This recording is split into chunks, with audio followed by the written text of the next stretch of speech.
Hey everyone, Wyduck here again, this time with Game 2 of a best-of-3 series from the Group D of the WCS Season 2 Finals in the round of 16 action.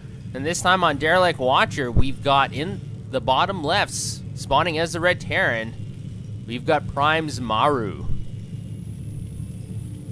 And unfortunately for Maru, he's actually one game away from elimination, so even though he won Season 2 Korea, beating Rain in the final and Innovation before that, he's on the cusp of going home early to the opponent spawning in the top right as the blue Zerg. We got Team Acer's Scarlett.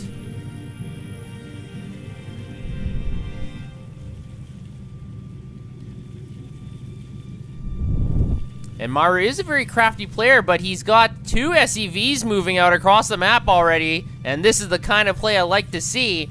But Maru does have to be very careful, as Scarlett has been scouting proxies in a lot of her games early on, and it looks like she might be continuing that trend. She has this drone sent out, and just taking a look at the vision of that drone, the drone is actually at that third base, looking for proxies.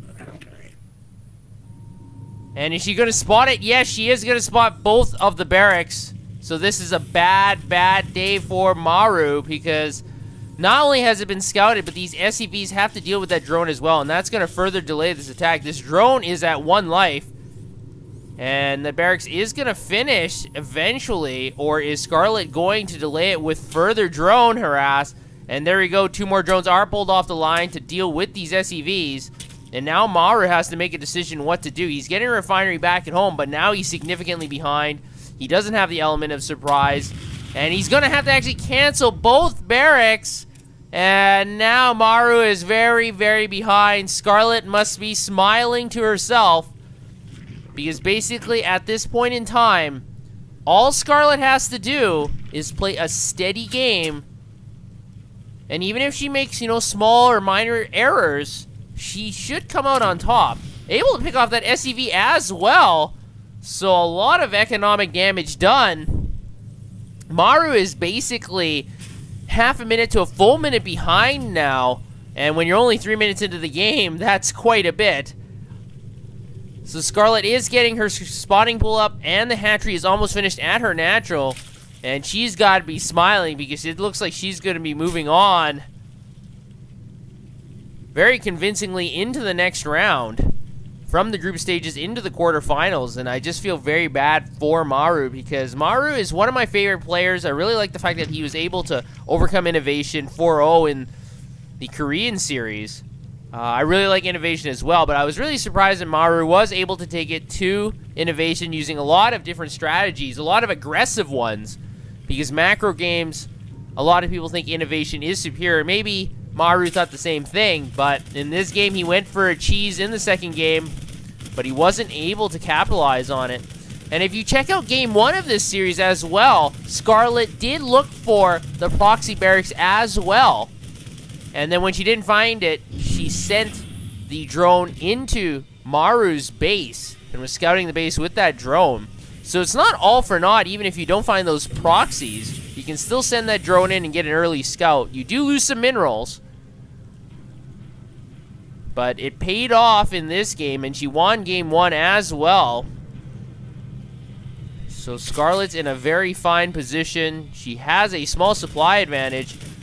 Maru is trying to get a starport up, but the Zergling was able to spot it. So there will be no surprises for the Zerg player. And actually, Maru was supply blocked just for a little bit. He's going to be getting 2 more Hellions out of that factory. And I think Maru understands that he's behind, and he has to make something happen. He has to do a lot of economic damage, the kind of even up the scales. Otherwise, this series is going to end very quickly. 2 Zerglings are caught out of position. The Hellions should be able to finish them up quickly, but Maru's not really controlling these Hellions that well and taking a lot of damage from that Queen. The Queen is skittering back to the main, and there's a secondary Queen for defense as well, so these Hellions are not going to be able to do too much. The first Hellion does go down. No drones have been killed except one, and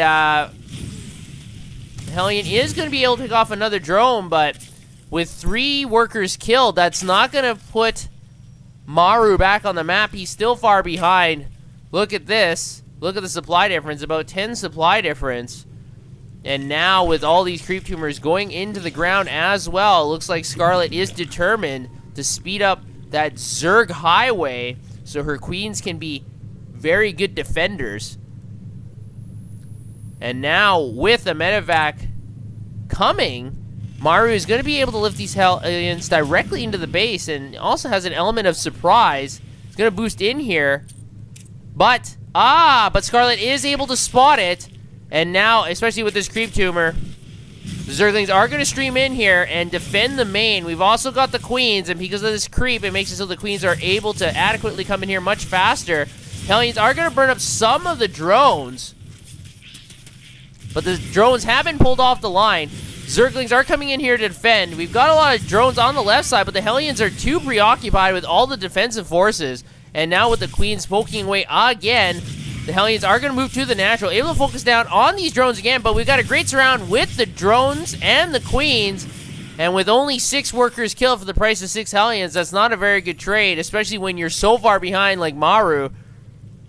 Scarlett has about a 50% supply lead over her Terran opponent. Maru is going to be getting his second command center up, but he's just so far behind. And now he's going to be building his third command center at the 9-minute mark. So Maru is going to have a lot better trades. If you take a look at resources lost, it's very even. And like I said before, if Scarlett can trade very steadily or basically even, she's so far ahead, it's a very good deal for her.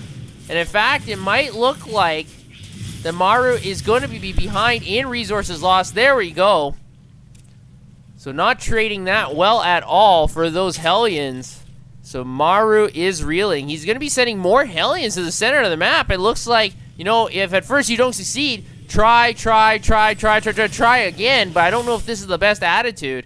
4 Hellions are going to be going to Scarlett's third. There's only a queen here, but there's also not that many drones here as well. 1 drone does go down. There we go. A nice lineup, able to burn up 3 more drones. Zerg barbecue. Another drone is going to be able to go down. So with this harass, Maru has been able to kill, looks like, quite a few more drones. So that was a very good trade, but now we've got 4 Mutalisks on the way, and we don't really have any anti-air for Maru, and I don't think he's been able to detect this. He's getting an armory up, but he's also got a tech lab on that starboard, so he's not going to be able to build Vikings, and we have very few Marines. I see 1 here, and in fact, this is the lone Marine that's going to hold off the Mutalisk swarm that's about to interject themselves into this conversation. There's a medevac boosting into Scarlett's base with 4 Hellions again. The creep tumors are on this side, so they'll be able to spot it immediately. The lone Viking is picked off, and the Mutalisks are going to come back. Now, we do have a Spine Crawler here and a lot of Zerglings, but the Mutalisks are going to come back just in case, it looks like. We got 1 Mutalisk here picking away at these Hellions. And Maru is behind by 40 supply. He's lost way more resources than Scarlett as well. And now the Mutalisks are going to be flying into the natural area, picking off at these 4 Hellions in the middle map again. So Maru is just not quitting with the Hellion harass. Unfortunately, every successive attack has basically just been thwarted. And now it doesn't even look like Scarlett even cares. She's just going to run right into the natural here with all these Zerglings and the Mutas. We do have a Thor and a Viking here. We've also got a few Widow Mines, so Scarlett can't be too careless. A couple good Widow Mine connections can really end this Mutalisk army very quickly. The Thor already has 4 kills, and there's only 2 Mutalisks here, so this Thor has been doing a very good job in conjunction with this Viking, able to scare off these air forces from the Zerg player. So good hold by Maru. He's going to need a lot more confrontations like that. Look at the resources lost. Now it's heavily, not heavily, but slightly in his favor. But like I said, Scarlett's been on 3 bases for such a long time. So Maru has to have more and more trades like that, and that is the only way he'll get back into this game. Other than that, he's just going to fall. The Mutalisks are going to be scared away again, but unfortunately, no Mutalisks are going to go down for Maru. And they just heal up so fast because of their fast regeneration.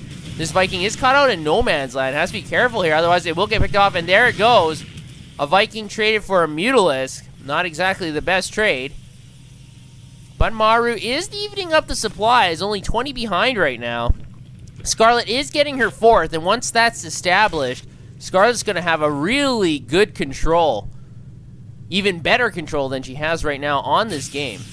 The Widow Mines are going down in key positions. Going to be trying to clean up these Zerglings. You have to remember, Thors are very, very bad against Zerglings. Especially if they get surrounded. Great control by Maru to pull up those Widow Mines from those Zerglings, but now, are they going to be able to get good connections? Yes! Lots of big losses for Scarlett. Look at the resources lost. A good couple of Widow Mine connections and the Thors, and then basically, boom, the entire Mutalisk force is heavily damaged. So we've only got one Mutalisk left, and now Maru's primed to be in a good position, it looks like. But if you take a look at the supplies, he's still 40 behind. But with trades like that, he can get back in this game.